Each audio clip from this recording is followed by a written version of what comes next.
Umat yang dikasihi Tuhan, setelah melewati masa raya Paskah, Pentakosta, dan Minggu Trinitas, maka pada hari ini gereja mulai memasuki Minggu Biasa.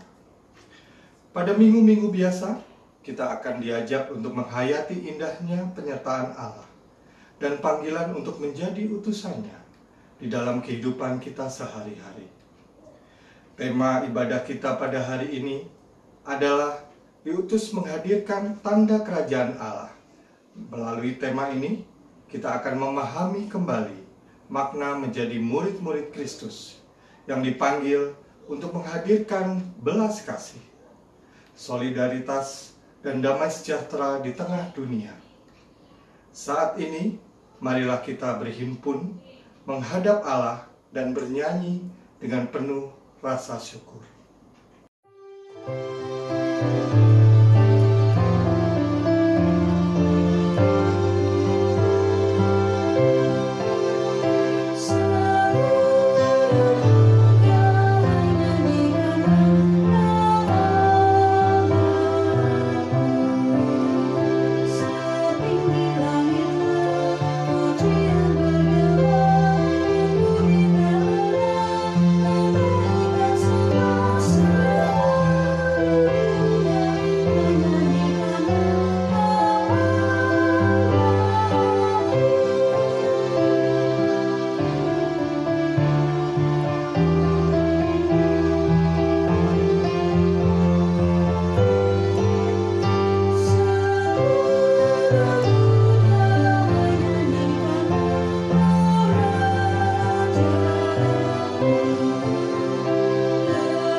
Kita akan mendasari ibadah kita dengan pengakuan bahwa pertolongan bagi kita adalah dari Tuhan pencipta langit dan bumi. Kasih karunia dan damai sejahtera dari Allah Bapa kita dan dari Tuhan Yesus Kristus serta Roh Kudus menyertai saudara sekalian. Dan beserta saudara juga. Allah yang bertahta di dalam kerajaan surga yang mulia, kami datang berhimpun di dalam naungan kasih-Mu. Kami rindu untuk memuliakan nama-Mu dan merenungkan firman-Mu yang menjadi pelita bagi setiap langkah hidup kami. Kiranya Engkau menyertai dan memberkati jalannya peribadahan kami, ya Allah, sehingga iman percaya kami semakin diteguhkan. Sebagai murid-murid-Mu, kami juga siap menyambut panggilan untuk ikut berkarya bersama Kristus, menghadirkan kepedulian, belas kasih, dan damai sejahtera dalam hidup sehari-hari, agar kerajaan Allah dapat semakin mewujud di dunia ini. Hanya di dalam rahmat-Mu kami memohon. Amin.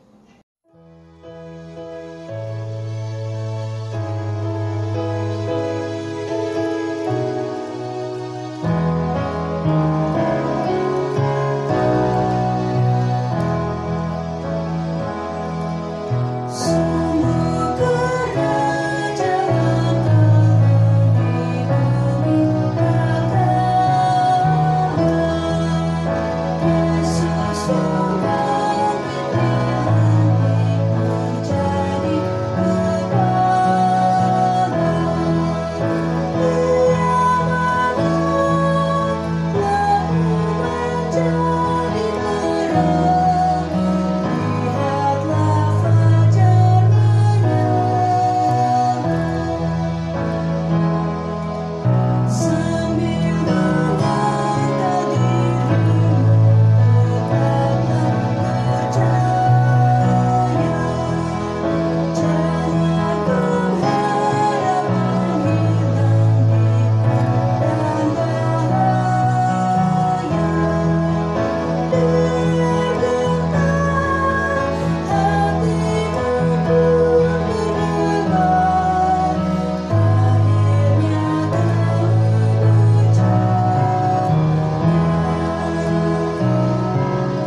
Allah yang Maha Pengasih, pada saat ini kami mengingat bahwa hidup seorang murid Kristus semestinya sejalan dengan teladan yang Kristus berikan. Tetapi dalam kehidupan kami sehari-hari, kami berlaku menurut pikiran dan kepentingan kami sendiri. Panggilan dan tanggung jawab sebagai murid Kristus yang menghadirkan kepedulian, belas kasih, dan damai sejahtera belum kami lakukan dengan sungguh-sungguh dalam keseharian kami. Ampunilah kesalahan kami ya Allah, tolonglah kami untuk memiliki kepekaan dan hati yang penuh belas kasihan, seperti yang Kristus miliki. Amin. Marilah kita mendengarkan berita anugerah yang terambil dari Yesaya 49 ayat 13 yang berbunyi demikian. Bersorak-sorailah hai langit, bersorak-soraklah hai bumi, dan bergembiralah dengan sorak-sorai hai gunung-gunung. Sebab Tuhan menghibur umat-Nya dan menyayangi orang-orangnya yang tertindas. Demikianlah berita anugerah dari Tuhan. Syukur kepada Allah.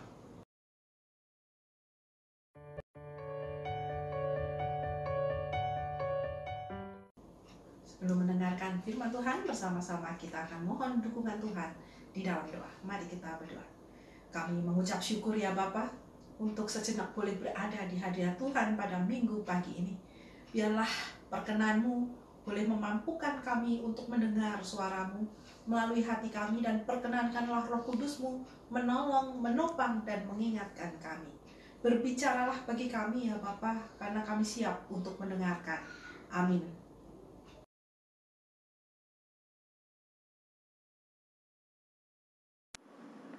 Bacaan pertama diambil dari Keluaran 19 ayat 2-8. Setelah mereka berangkat dari Rafidim, tibalah mereka di padang gurun Sinai. Lalu mereka berkemah di padang gurun. Orang Israel berkemah di sana, di depan gunung itu. Lalu naiklah Musa menghadap Allah, dan Tuhan berseru dari gunung itu kepadanya. Beginilah kau katakan kepada keturunan Yakub, dan kau beritakan kepada orang Israel. Kamu sendiri telah melihat apa yang kulakukan kepada orang Mesir, dan bagaimana aku telah mendukung kamu di atas sayap Raja Wali, dan membawa kamu kepadaku. Jadi sekarang, jika kamu sungguh-sungguh mendengarkan firman-Ku, dan berpegang pada perjanjian-Ku, maka kamu akan menjadi harta kesayangan-Ku sendiri dari antara segala bangsa, sebab akulah yang empunya seluruh bumi. Kamu akan menjadi bagiku kerajaan imam dan bangsa yang kudus. Inilah semuanya firman yang harus kau katakan kepada orang Israel. Lalu datanglah Musa dan memanggil para tua-tua bangsa itu, dan membawa ke depan mereka segala firman yang diperintahkan Tuhan kepadanya. Seluruh bangsa itu menjawab bersama-sama, segala yang difirmankan Tuhan akan kami lakukan. Lalu Musa pun menyampaikan jawab bangsa itu kepada Tuhan. Demikianlah sabda Tuhan. Syukur kepada Allah.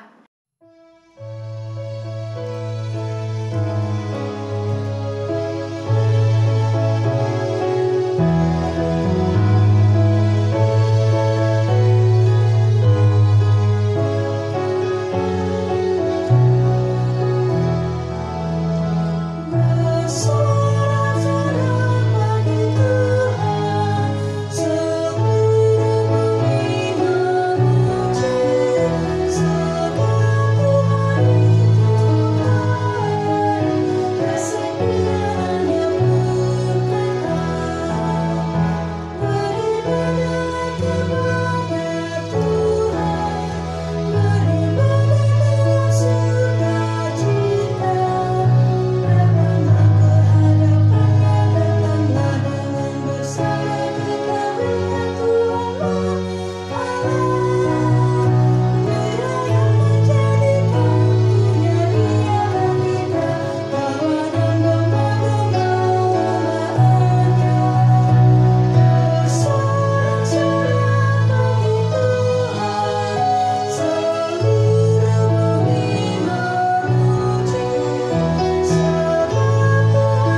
Bacaan kedua terambil dari Roma 5 ayat 1 sampai dengan 8. Sebab itu kita yang dibenarkan karena iman, kita hidup dalam damai sejahtera dengan Allah oleh karena Tuhan kita, Yesus Kristus.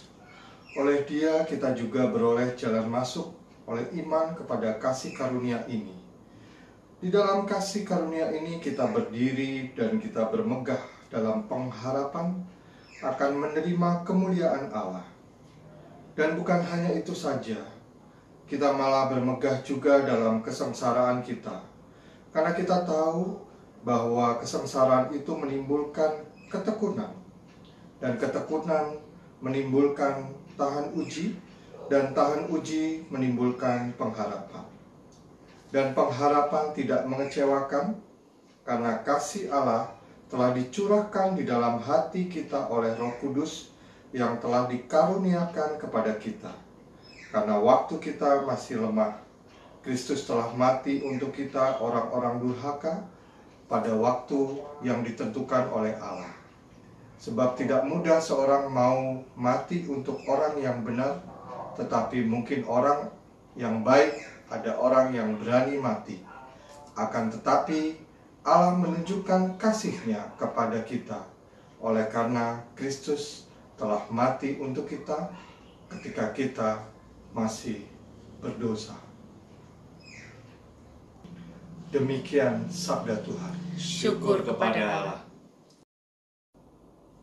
Pembacaan Injil diambil dari Injil Yesus Kristus menurut Matius pasal yang ke-9 ayat 35 hingga pasal 10 ayat yang ke-8. Demikianlah Yesus berkeliling ke semua kota dan desa. Ia mengajar dalam rumah-rumah ibadat dan memberitakan Injil kerajaan sorga, serta melenyapkan segala penyakit dan kelemahan. Melihat orang banyak itu, tergeraklah hati Yesus oleh belas kasihan kepada mereka, karena mereka lelah dan terlantar, seperti domba yang tidak bergembala.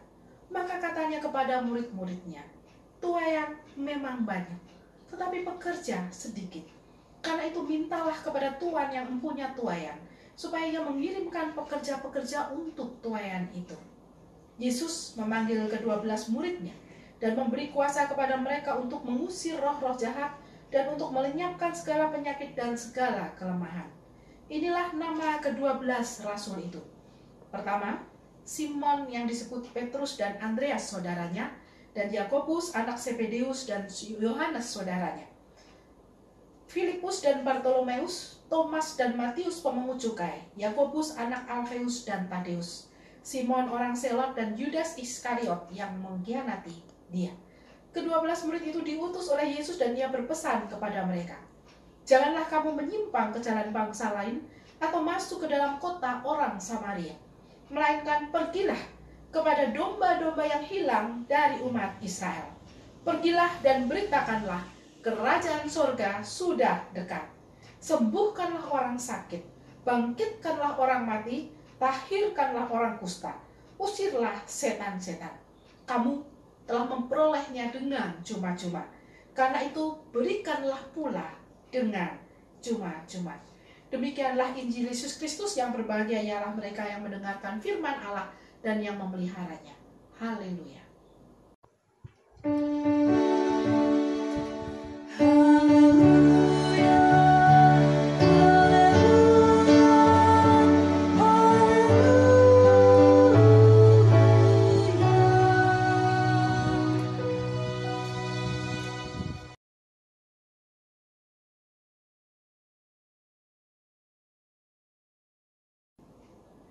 Saudara-saudara yang dikasihi Kristus, cara menyampaikan didikan mengalami perubahan dari masa ke masa. Ketika orang belum mengenal seni menulis, maka yang terjadi adalah mendidik dengan cara menceritakan sebuah kisah secara turun-temurun dari mulut ke mulut. Lalu ketika dunia ada di dalam situasi pertukangan dan juga pertanian, maka orang dikenalkan dengan cara meninggalkan pesan, yaitu melalui menggambar. Dan ketika ada seni menulis, maka mereka pun belajar menulis. Dari mulut ke mulut, kemudian digambar dan ditulis. Bagaimana kalau orang mau membuat sebuah kopian buku? Yang terjadi adalah seorang guru akan mengumpulkan banyak murid, menulis secara bersama-sama. Guru akan mendikte tulisan itu, kemudian dijadikan sebuah buku. Itulah asal mula pendidikan formal. Dan juga kenapa buku akhirnya ditulis dan kemudian dibakukan. Seperti juga Alkitab dibakukan.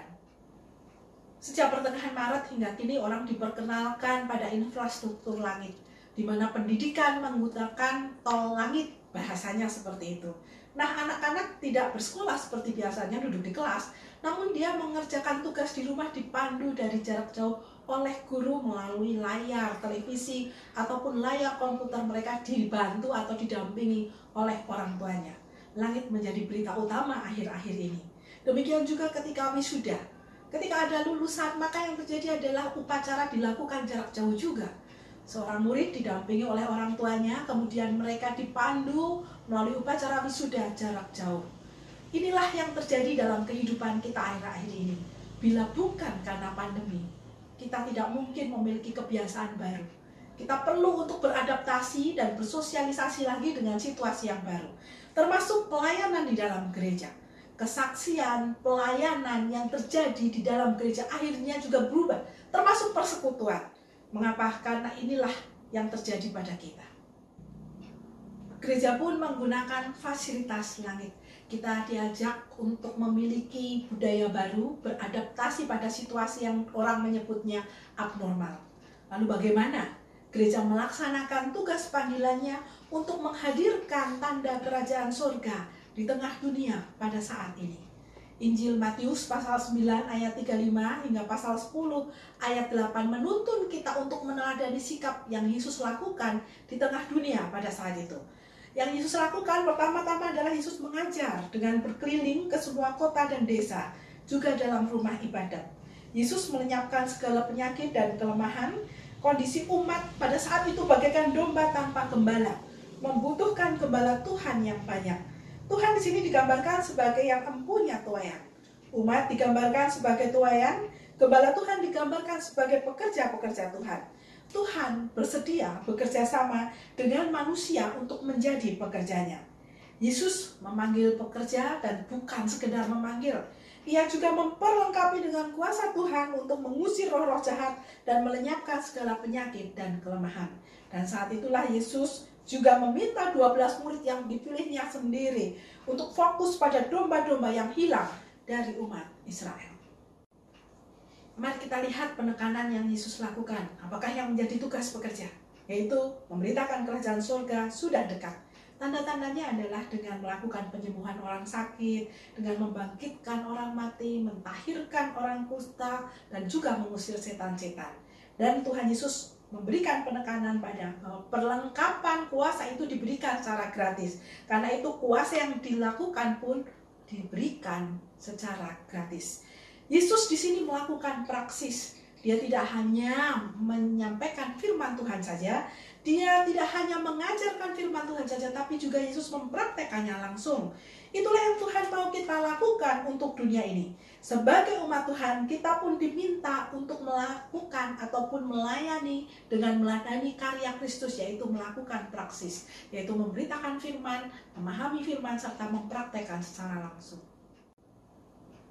Bagaimana cara kita mengajar dan mempraktekkan apa yang Yesus lakukan? Yang pertama, meneruskan karya Yesus untuk menyembuhkan orang sakit. Arti sakit bukan sekedar fisik. Bila jiwa teguh dengan hati yang gembira, itu sudah menjadi obat. Karena itu dalam perkunjungan dan doa syafaat, kita perlu mendoakan dan menghibur orang yang sakit. Dan ini adalah menjadi tugas umat Tuhan. Dalam situasi kita tentu mendoakan orang-orang yang terkena COVID-19, dampak COVID, dan juga para medis yang merawat. Yang kedua adalah membangkitkan orang mati. Meninggal dan bangkitnya seseorang bukan urusan manusia. Itu menjadi urusan Tuhan. Orang mati dalam kehidupan kita adalah orang yang kehilangan hati nurani. Orang yang jiwanya diliputi kemarahan dan ambisi. Karena itu tugas umat Tuhan adalah membangkitkan semangat, membuat atau mengajak orang untuk memiliki kesadaran bertuhan di dalam hidup mereka dan menyadari bahwa Tuhan itu hadir dalam hidup kita sehari-hari.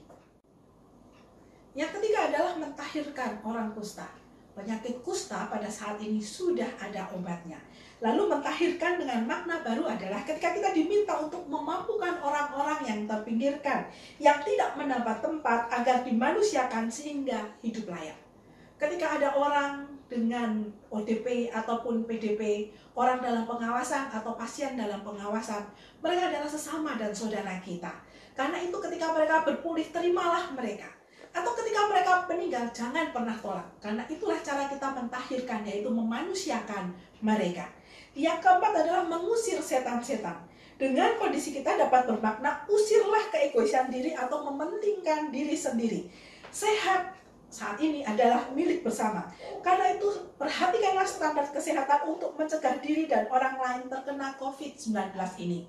Yaitu ketika kita bepergian keluar dari rumah, ingatlah untuk selalu menggunakan hand sanitizer, mencuci tangan, berganti baju, hingga mandi.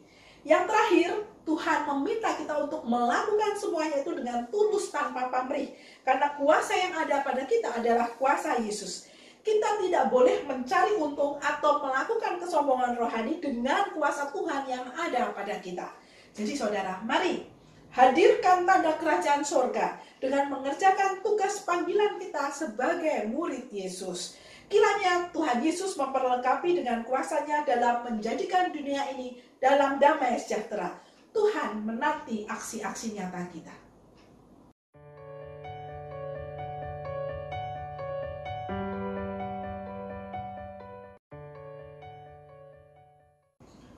Marilah kita memperbaharui pengakuan iman percaya kita dengan menyatakan pengakuan iman rasuli bersama-sama. Aku percaya kepada Allah, Bapa yang Maha Kuasa, Khalik langit dan bumi, dan kepada Yesus Kristus anaknya yang adalah Tuhan kita, yang dikandung dari Roh Kudus, lahir dari anak agama, yang menderita sengsara di bawah pemerintahan Pontius Pilatus, disalibkan, mati dan dikuburkan, turun ke dalam kerajaan-Mu. Pada hari yang ketiga, bangkit pula dari antara orang mati, naik ke surga, duduk di sebelah kanan Allah, Bapa yang Maha Kuasa. Dan dari sana Ia akan datang untuk menghakimi orang yang hidup dan yang mati. Aku percaya kepada Roh Kudus, gereja yang kudus dan am, persekutuan orang kudus, pengampunan dosa, kebangkitan orang mati, dan hidup yang kekal. Mari saudara kita masuk di dalam doa syafaat. Bapa yang ada di dalam surga, kami mengucap syukur ketika kami diingatkan sebagai murid-murid Tuhan untuk menghadirkan tanda kerajaan Allah, yaitu damai sejahtera di tengah kehidupan saat ini. Di tengah pandemi yang masih berlangsung dan juga situasi yang belum berubah dari waktu ke waktu. Kami berdoa bagi mereka yang terkena COVID-19 dan juga para medis yang menanganinya. Ringankan beban mereka, kuatkan dan teguhkan mereka ya Bapa. Ketika mereka harus diisolasi dan tidak bisa berjumpa dengan keluarga, biarlah keluarga pun Tuhan boleh sertai. Bersama dengan kondisi saat ini kami juga berdoa, biarlah dalam ketahanan ekonomi, menjaga ketahanan ekonomi Tuhan boleh kuatkan kami. Dan kami percaya berkat Tuhan akan senantiasa ada, menyertai orang-orang yang takut akan Allah. Kami juga berdoa ya Bapak bagi pergumulan jemaat GKI Jati Bening Indah Bekasi, dalam pergumulan pribadi maupun keluarga, juga pekerjaan dan pasangan hidup. Kami meyakini semuanya adalah karena kasih karunia. Karena itu biarlah boleh dijawab sesuai dengan kehendak Tuhan. Kami juga berdoa Bapa bagi kebutuhan gereja akan tempat ibadah yang permanen. Biarlah Tuhan boleh jawab indah pada waktunya nanti. Dan di dalam situasi ketika kami diizinkan bekerja kembali, biarlah kami boleh tetap menjaga jarak dan menjaga kesehatan bersama. Dan selalu ingat untuk kebersihan diri kami. Inilah doa kami yang jauh dari sempurna, yang kami mohon Tuhan sempurnakan. Di dalam Kristus Yesus yang mengajar kami berdoa. Bapa kami yang di surga, dikuduskanlah nama-Mu, datanglah kerajaan-Mu, jadilah kehendak-Mu di bumi seperti di surga. Berikanlah kami pada hari ini makanan kami yang secukupnya, dan ampunilah kami akan kesalahan kami, seperti kami juga mengampuni orang yang bersalah kepada kami. Dan janganlah membawa kami dalam pencobaan, tapi lepaskanlah kami daripada yang jahat. Karena Engkaulah yang punya kerajaan dan kuasa dan kemuliaan sampai selama-lamanya. Amin.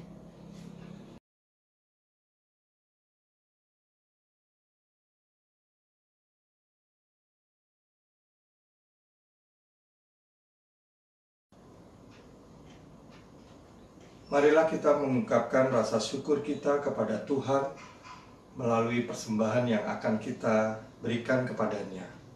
Dasar persembahan terambil dari Mazmur 97 ayat 12. Bersukacitalah karena Tuhan, hai orang-orang benar, dan nyanyikanlah syukur bagi namanya yang kudus.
Allah yang Maha Pemurah, kami bersyukur masih diberikan kesempatan untuk menerima berkat dari-Mu. Kami pun rindu untuk memberikan persembahan sebagai bentuk bakti dan ungkapan syukur kami kepadamu. Kiranya Engkau berkenan menerima dan menguduskan persembahan kami, ya Allah. Amin.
Saudara, bersiaplah untuk menghadirkan tanda kerajaan Allah di dalam kehidupan saudara hari lepas hari, dan terimalah berkat Tuhan. Tuhan memberkati engkau dan melindungi engkau. Tuhan menyinari engkau dengan wajah-Nya dan memberi engkau kasih karunia. Tuhan menghadapkan wajah-Nya kepadamu dan memberi kamu damai sejahtera kini hingga selamanya.